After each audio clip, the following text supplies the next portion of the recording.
সময়ের সাথে সাথে যুগের পরিবর্তনে বদলে যাচ্ছে মানুষের চাহিদা ও কাজের ধরন। আগে যে কাজ করতে দিনের পর দিন সময় লাগতো সেই কাজ এখন করা যাচ্ছে মাত্র কয়েক মিনিটেই, এবং সেই সাথে বাড়ছে মানুষের বেকারত্ব। আজ থেকে কয়েক বছর আগে যে স্কিল আপনাকে সবার থেকে এগিয়ে রেখেছিল, আজকের দিনে এসে সেই স্কিল হতে পারে আপনার পিছিয়ে পড়ার প্রধান কারণ। বিসমা ফরিদ দিল্লি ইউনিভার্সিটির একজন শিক্ষার্থী, কলেজ টপার, স্কুল, কলেজ এবং নানা ধরনের অ্যাচিভমেন্টের তালিকায় রয়েছে 10টা মেডেল আর 50টা সার্টিফিকেট। কয়েকদিন আগেই সোশ্যাল মিডিয়ায় তার একটা পোস্ট খুব ভাইরাল হয়েছিল। এত মেডেল, সার্টিফিকেট থাকার সত্ত্বেও তিনি কোনো ইন্টার্নশিপে সুযোগ পাচ্ছেন না। পুরো পোস্টটার সারমর্ম এই যে এত অর্জন তার কোনো কাজেই আসেনি, বরঞ্চ চাকরিদাতা প্রতিষ্ঠানের প্রয়োজন ছিল বাস্তব স্কিল। একাডেমিক পড়াশোনা এবং বাস্তব কাজের অভিজ্ঞতা, এই দুটোর পার্থক্য একটা সমুদ্র সমান। বইয়ের থিওরি এবং বাস্তব অভিজ্ঞতা যে দুটো আলাদা কথা, তা একমাত্র কাজে নামলেই বোঝা যায়। ভালো করে পড়ো, ভালো নাম্বার আনো এবং সফলতা নিশ্চিত করো। যেসব বাবা মা এই মঞ্চ শেখাচ্ছেন তাদের সন্তানদের, বলে রাখা ভালো, এই পদ্ধতি এখন সেকেলে হয়ে গেছে। বর্তমানে শুধুমাত্র একাডেমিক গতানুগতিক পড়াশোনাই নয়, সফলতা পেতে হলে আপনাকে পড়াশোনার পাশাপাশি অন্য রাস্তাও খুঁজে নিতে হবে। বর্তমানে শুধুমাত্র জিপিএ 5 কিংবা হাই সিজি দিয়ে উজ্জ্বল ভবিষ্যতের গ্যারান্টি দেওয়া যায় না, কারণ শিক্ষার্থীর সংখ্যা প্রতিনিয়তই যেমন বাড়ছে, সেই সাথে বাড়ছে সাফল্যের হারও। প্রতি বছরই অনেক শিক্ষার্থী তাদের পড়াশোনার ইতি টেনে ছুটছে চাকরির বাজারে। বেশিরভাগের হাতেই রয়েছে কয়েকটি সফল একাডেমিক সার্টিফিকেট, কিন্তু কাজ জানে কয়জন? 2024 সালে এসএসসি পরীক্ষা দিয়েছিল 20,24,000 শিক্ষার্থী, যার মধ্যে জিপিএ 5 পেয়েছিল 1,82,129 জন। ঠিক তার 15 বছর আগে 2010 সালে এসএসসি পরীক্ষার্থীর সংখ্যা ছিল প্রায় 12 লক্ষ,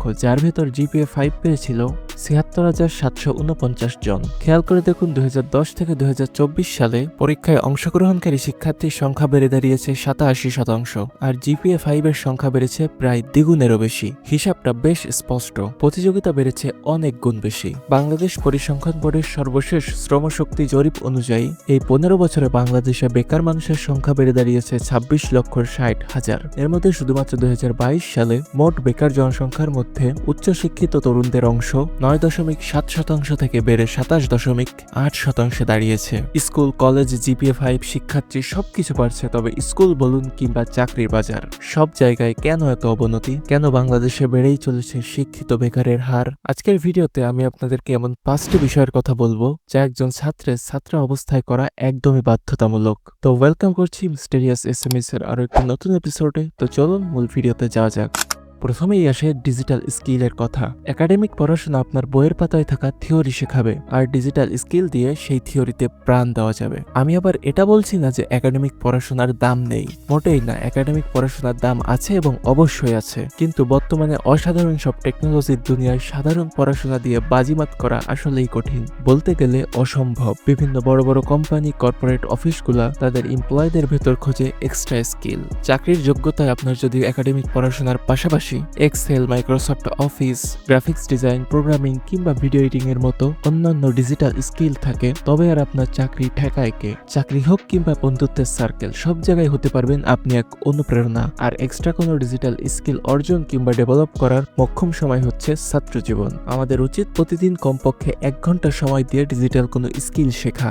ধরুন, আপনি যদি লিখতে পছন্দ করেন, তাহলে আপনি বিভিন্ন ধরনের কন্টেন্ট রাইটিং কিংবা ব্লগ তৈরি করতে পারেন, শিখতে পারেন বিভিন্ন ধরনের প্রোগ্রামিং ল্যাঙ্গুয়েজ, কোডিং, ডেভেলপ করতে পারেন আপনার গ্রাফিক্স ডিজাইন কিংবা ভিডিও এডিটিং স্কিল। আর বর্তমান সময়ে এসব স্কিল শেখার সুযোগ আপনার হাতের নাগালেই। ইউটিউবেই এখন পাওয়া যায় সবকিছু। তাছাড়া বিভিন্ন এআই টুলস তো আছেই। সোশ্যাল মিডিয়া কিংবা ইউটিউব দেখে স্কিল অর্জন করে সেই স্কিল ব্যবহার করে এখন অনলাইন থেকে ইনকাম করা খুবই স্বাভাবিক একটা বিষয় হয়ে গেছে। আর এই সমস্ত ডিজিটাল স্কিল অর্জন করেই বেশি ইনকাম করতেছে স্টুডেন্টরাই। সুতরাং আপনি কেন পিছিয়ে থাকবেন?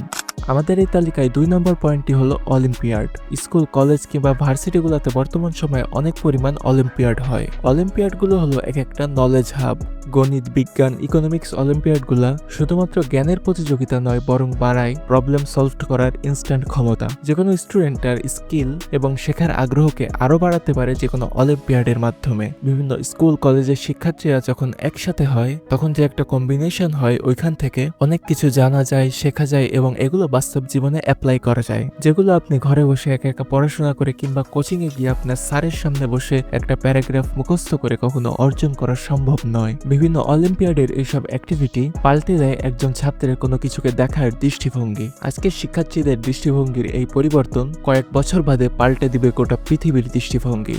3 নাম্বার পয়েন্টটা কারো কাছে অনেক প্রিয়, আবার কারো কাছে একটু বোরিং বিষয়, সেটা হলো বই পড়া। যারা ভাবছেন ছাত্র জীবন তো কেটেই যায় বই পড়তে পড়তে, এ আর এমন নতুন কি, তারা ভুল ভাবছেন। বই পড়া মানেই শুধুমাত্র একাডেমিক পড়াশোনা কিংবা গল্প কবিতা নয়। ইতিহাস, বিজ্ঞান, রাজনীতি, আত্ম উন্নয়ন, দর্শন ইত্যাদি ইত্যাদি সবকিছুই শেখা যায় বই থেকে। 2025 সাল বলে কথা, এখন কিন্তু বই পড়ার এই স্কিলটাকে নিজের পার্সোনালিটি হিসেবে কাজে লাগানো যায়। ভাবছেন কিভাবে? আসুন ব্যাখ্যা করছি। বই পড়ার সাথে সাথে স্টুডেন্টরা চাইলে বইয়ের রিভিউ লিখতে পারে। এতে যেমন বাড়ে ভোকাবুলারির জ্ঞান, তেমন নিজেকে পরিষ্কারভাবে উপস্থাপন করার দক্ষতাও বৃদ্ধি পায়। এই গুণগুলো কিন্তু পরীক্ষার খাতায় রচনা লেখা কিংবা সৃজনশীল প্রশ্নের মান ভালো করতে সহায়তা করে। সেই সাথে সাথে গড়ে ওঠে ভাষার দক্ষতা এবং লিখনির হাত।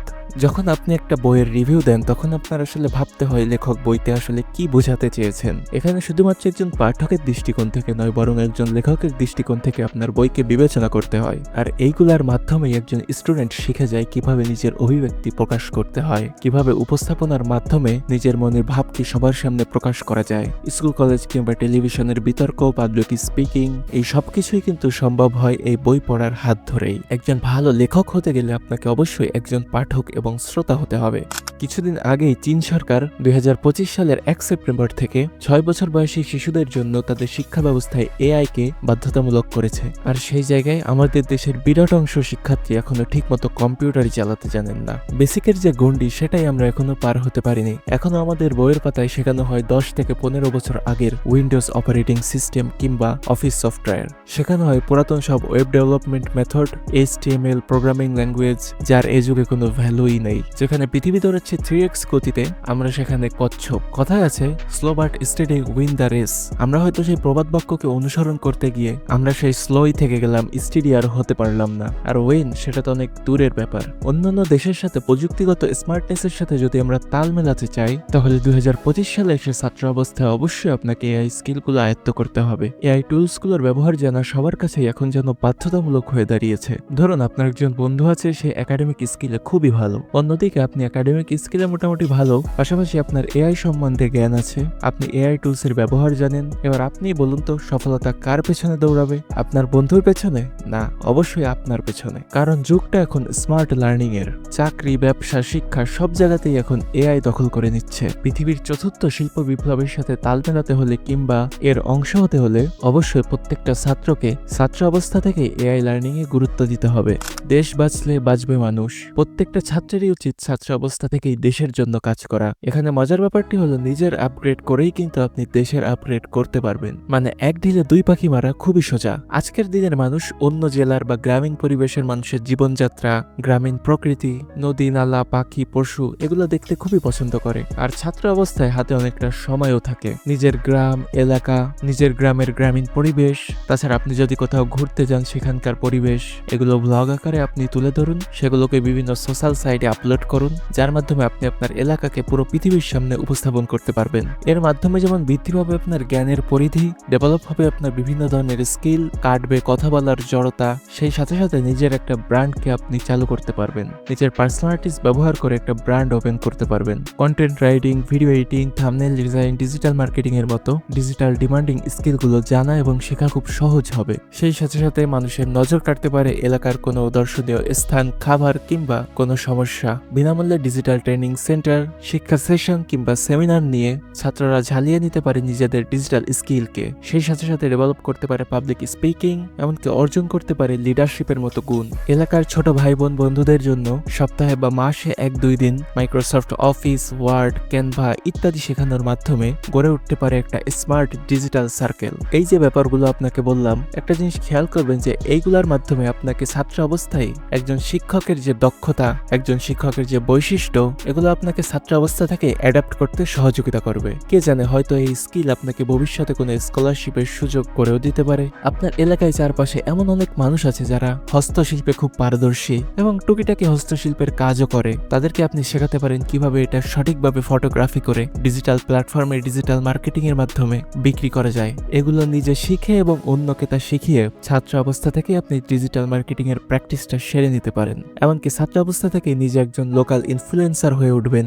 যারা ছাত্র আছেন তারা এই কাজগুলো আজকে থেকেই শুরু করতে পারেন। আশা করি আপনার জীবনে এক বড় পরিবর্তন আনার অংশ হবে এই কাজগুলো। তো আজকের ভিডিও এই পর্যন্তই। আশা করি ভিডিওটি আপনার কাছে ভালো লেগেছে। যদি ভিডিওটি আপনার কাছে ভালো লেগে থাকে এবং ইনফরমেটিভ মনে হয়, তাহলে ভিডিওটা একটা লাইক দিয়ে চ্যানেলটি সাবস্ক্রাইব করে দিবেন। এবং আপনি যদি কোনো ডেডিকেটেড টপিকসের উপর ভিডিও দেখতে চান, তো অবশ্যই আমাদের কমেন্টে জানিয়ে দিতে পারেন। আমরা চেষ্টা করবো আপনার টপিকসের উপর ভিডিও তৈরি করার। তো ভালো থাকবেন, সুস্থ থাকবেন, দেখা হয়ে যাবে নেক্সট কোনো ভিডিওতে। আল্লাহ হাফেজ।